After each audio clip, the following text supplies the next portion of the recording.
जब खातून के फेवर में बच्चे को लाइफ टाइम के लिए मीन के जब तक वो बालिग नहीं होता उसकी कस्टडी में दिया दिया जाता है और टफ टाइम दिया जाता है फादर को, तो ये रियलाइज दिलाना होता है कि आप अपना घर ना तोड़ें और अपनी खवातीन पर, अपनी बेगमात पर जुल्म ना ढाएं।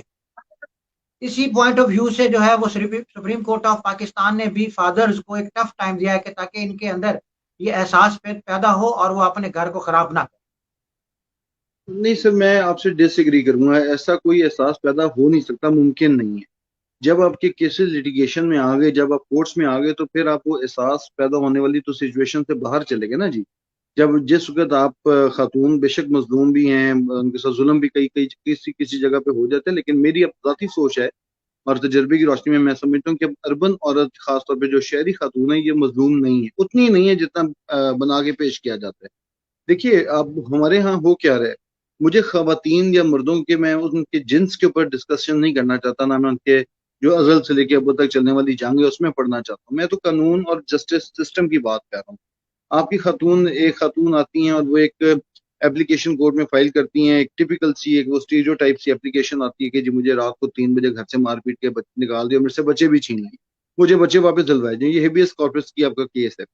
एक तरफ यस। आप चाहते हैं कि जी, आप एक चाहते हैं कि घर को बचाना चाहिए, और आप चाहते हैं कि जी एहसास पैदा होना चाहिए दोनों फ्री कैन में कि जी घर नहीं टूटना चाहिए। दूसरी तरफ आपकी कोर्ट्स, डायरेक्ट सेशन कोर्ट या हाई कोर्ट जो है, वो डायरेक्ट डायरेक्शन देती हैं एसपी को या डीएसपी को या एसएचओ को कि जी बच्चे लेके कोर्ट में प्रोड्यूस करें। मुझे एक बात बताइए सर कि जब आप, मतलब मैं अपनी बात करता हूँ, खुदा ना खास्ता मेरे मुंह में खाद, मेरे घर में रात 3 बजे या 4 बजे पुलिस के दो डाले आके खड़े हो जाएं और थानेदार मुझे बुलाए बाहर, मैं सोता हुआ उठ के बाहर जो मुझे कहे जी बच्चे लेके सुबह अपने हाई कोर्ट पेश होने हैं, या सुबह बच्चे लेके अपने सेशन कोर्ट पेश होने हैं, आपको लगता है कि हम किसी भी तरह उस घर को बचा बल्कि फौरी सकेंगे? तौर पर अरेस्ट भी किया जिस जाता है, फौरी तौर पर जिस अरेस्ट कर लिया जाता है और रात बात बाप जो है बात है, मुवालात में गुजारता है और सुबह जब तक वो बच्चे पेश नहीं करता और उसके बाद बच्चों को वो वालदा के हवाले कर दिया जाता है। तो सर मैं इसी इसी इन्हीं इन्हीं दो राय जो हमने क्रिएट कर लिया, जो हमने प्रैक्टिस और प्रोसीजर को एक साइड पे करके एक अपनी मर्जी का कानून डेवलप कर लिया, जो कि डायरेक्टली लिखे हुए कानून से, स्टैट्यूटरी लॉ से मुतसादिम है।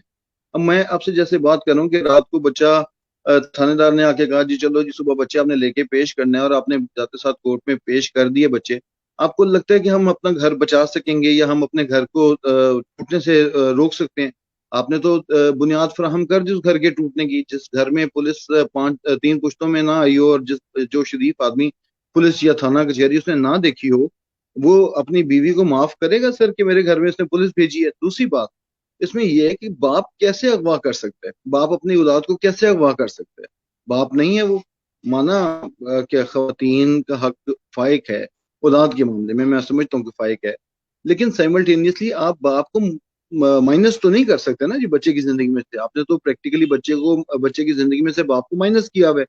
आपके लाहौर में सिर्फ 1,44,000 केसेस पेंडिंग है। आप एवरेज निकालें उन केसेस में, हम 3 बच्चे, 4 बच्चे, 5 बच्चों की एवरेज नहीं निकालते, हम 2 बच्चों की एवरेज निकालते हैं, तो 2 लाख 2.5 लाख बच्चा आपका एट स्टेक आया हुआ है।